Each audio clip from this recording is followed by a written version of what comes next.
दिल्ली में constitution club का चुनाव हुआ। मानो बीजेपी के भीतर साइलेंट वार का खुला इम्तिहान था वो। राजीव प्रताप रूडी ने शाह कैंप के दिग्गज संजीव बालियान को 100 से ज्यादा वोटों से हराकर न सिर्फ 25 साल पुरानी पकड़ बनाए रखी, बल्कि यह भी साबित कर दिया कि पार्टी के भीतर पुराना नेटवर्क अब भी जिंदा है और सही वक्त पर नतीजा पलट सकता है। अब सवाल यह है कि क्या इस नतीजे की गूंज सीधे मोदी शाह की सत्ता के गलियारों तक जाएगी। सूत्र कह रहे हैं, अगर जल्द मंत्रिमंडल विस्तार हुआ तो राजनाथ खेमे और ठाकुर लॉबी को साधना बीजेपी के टॉप लीडरशिप की मजबूरी बन सकता है। यूपी बिहार से लेकर संसदीय समितियों तक ये साइलेंट ब्लॉक अब दिल्ली के सत्ता संतुलन का नया फैक्टर है। तो क्या ये महज एक क्लब का चुनाव था या फिर सत्ता समीकरण बदलने की शुरुआत? जवाब आने वाले हफ्तों में मिल सकता है। नमस्कार, मैं डॉक्टर विजय शुक्ल। दिल्ली के कॉन्स्टिट्यूशन क्लब ऑफ इंडिया में राजीव प्रताप रूडी की जीत ने बीजेपी के भीतर एक ऐसा संदेश भेजा है जिसे सत्ता के शीर्ष स्तर पर अनदेखा नहीं किया जा सकता।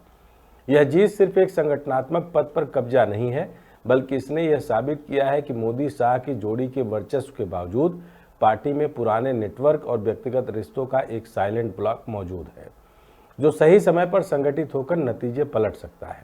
अगर आने वाले महीनों में केंद्र में मंत्रिमंडल विस्तार होता है तो इसके असर 4 स्तरों पर दिख सकते हैं। पहला असर गुट संतुलन पर पड़ेगा। मोदी शाह कैंप अब यह सुनिश्चित करना चाहेगा कि राजनाथ सिंह खेमे या उसके करीबी नेताओं के पूरी तरह हाशिए पर न डाला जाए। इसका मतलब है कि कुछ मंत्रालयों में फेरबदल करते समय संतुलन साधने के लिए इस ब्लॉक से जुड़े नेताओं को जगह दी जा सकती है। रूडी की जीत के बाद ऐसा कदम पार्टी के अंदर यह संदेश देने के लिए जरूरी हो सकता है कि सभी खेमों की आवाज़ सुनी जाती है। दूसरे असर की बात करें तो दूसरा असर जातिगत प्रतिनिधित्व में दिखेगा। यह मुकाबला ठाकुर बनाम जाट राजनीति की परछाई में भी लड़ा गया था। यूपी में ठाकुर लॉबी का मनोबल मिला है और मंत्रिमंडल विस्तार में इस जाति आधार का प्रतिनिधित्व बढ़ाने का दबाव बन सकता है। फिलहाल शाह कैंप के करीबी जाट नेता पहले से अहम मंत्रालयों में हैं, लेकिन ठाकुर वर्ग की तरफ से अब संतुलन की मांग तेज हो सकती है। तीसरा असर क्षेत्रीय संतुलन पर होगा। पश्चिमी यूपी और बिहार इस चुनाव के सबसे बड़े प्रभाव क्षेत्र हैं।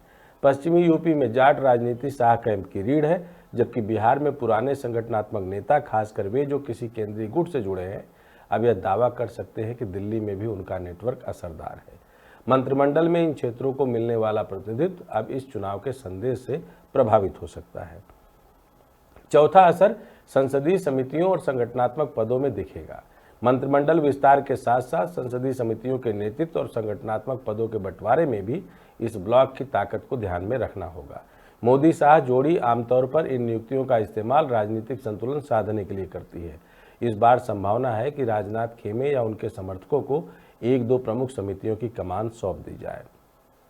तो कुल मिलाकर निष्कर्ष साफ निकलता है कि कॉन्स्टिट्यूशन क्लब चुनाव भले ही सीधे सत्ता का हिस्सा न हो, लेकिन इसके नतीजे ने मंत्रिमंडल विस्तार और संगठनात्मक फेरबदल के समय की जाने वाली राजनीतिक गणना को प्रभावित कर दिया है।